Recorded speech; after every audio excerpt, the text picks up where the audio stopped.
அன்பு உறவுகளே, இன்றைக்கி நம்ம வந்து கடம்பத்தூர் சத்திரை பகுதியில் இருக்கிற நம்ம பழங்குடியினர் பகுதிக்கு வந்திருக்கோம்.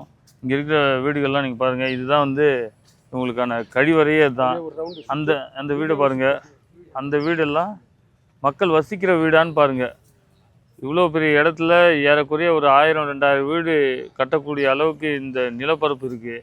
ஆனால் இங்கே இருக்கிற மக்களுக்கு குடிசை வீடு தாண்டி ஒரு ஒன்றுமே இவங்க வந்து இந்த குடிசை வீடே வந்து அரசாங்கம் கட்டி கொடுத்ததா இவங்க கட்டினாங்களான்னு தெரியல. எல்லாமே மண்ணால் கட்டின வீடுகள் தான்.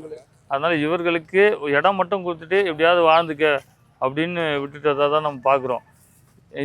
இந்த இதில் தான் 10 வருஷம் நம்மளை எம்எல்ஏவாக இருந்து ஆட்சி செய்த ஐயா ராஜேந்திரன் அவர்கள் சொல்கிறாங்க, மக்களுக்கு எல்லாத்தையும் நான் செஞ்சிட்டேன், மக்கள் வந்து நான் செஞ்ச நல்லதுலேயே எனக்கு ஓட்டு போட்டுருவாங்க, இதுதான் அவங்க நல்லதா பாருங்கள், நீங்கள் செஞ்ச நல்ல நன்மையெல்லாம் இதுதானா.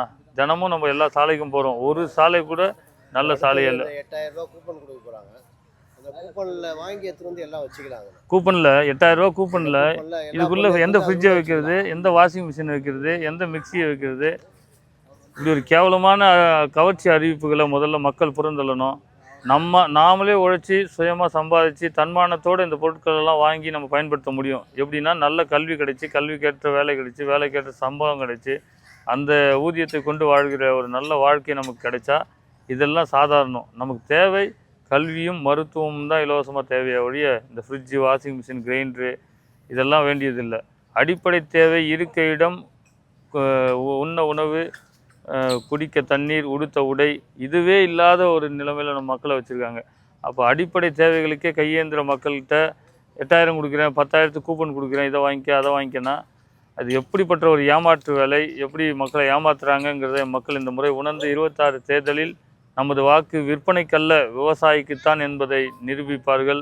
இந்த எளிய பிள்ளைகள் வெற்றி பெறுவோம். இந்த நிலத்தில் எங்கள் வெற்றிக்கு பிறகு இதே இடத்துல நாங்கள் எல்லாம் ஒன்று கூடி இந்த இடத்த எப்படி மாற்றிருக்கோன்னு என் மக்களுக்கு காட்ட விரும்புகிறோம். அதுக்காக உங்கள் வாக்குகளை விவசாயிக்கு செலுத்துங்கள். நன்றி, வணக்கம். நீங்கள் வீட்டிலலாம் சொல்லணும், விவசாயிக்கு நான் தான் இங்கே ஜெயிச்சு வர போகிறேன், சரியா? அப்புறம் ஜெயிச்சுட்டு வந்து உங்களை பார்ப்பேன். இந்த இடத்துல நல்ல பார்க்கு, நல்ல ஸ்கூல்லாம் கட்டுவோம். உங்களுக்காக தான் நாங்கள் போராடுறோம்.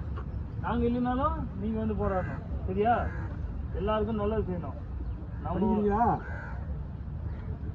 இன்னைக்கு பள்ளிக்கூடம் போல லீவா?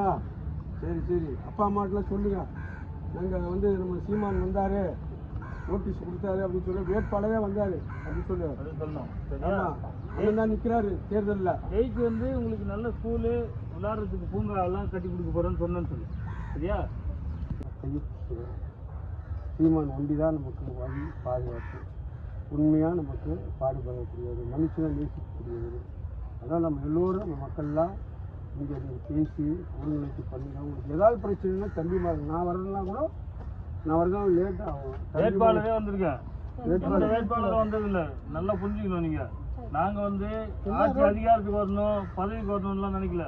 இங்கே வாழ்கிற எல்லா மக்களுக்கும் நல்ல கல்வி கொடுக்கணும், நல்ல மருத்துவத்தை கொடுக்கணும், நல்ல சாலையை கொடுக்கணும், நல்ல வீடு கொடுக்கணும், நல்ல தண்ணி கொடுக்கணும், சுவாசிக்கிற காற்று நல்ல காற்றாக இருக்கணும். இது எல்லாரையும் நேசிக்கிறோம் நாங்கள். ஆனால் நீங்கள் எங்களை பார்க்க மாட்டேறீங்க. யாரோ ஒரு நாள் அதான் இனிமேல் வருவோம், இனிமேல் தொடர்ச்சியாக வருவோம். ஓட்டை போடுங்க, நம்ம வீட்டை எல்லாத்தையும் மாற்றுறோம். இந்த நிலைமையே இது ஒரு நல்ல இடம் தான், இது நல்ல வீடு, நல்ல சுகாதாரமான இடமா மாற்றிட்டா நம்ம நல்லா வாழலாம். இங்கே அதை நாங்கள் மாற்றணும்னு நினைக்கிறோம். நீங்களும் நினைக்கிறீங்கன்னா விவசாயி ஓட்டு போடுங்க. சந்தித்து நம்முடைய பகுதியில் இருக்கிற அத்தனை சிக்கலையும் அவரிடத்திலே சொல்லுங்கள். வரப்போகிறது. நம்முடைய வெற்றியில் நம் மக்களின் வாழ்க்கை தரத்தை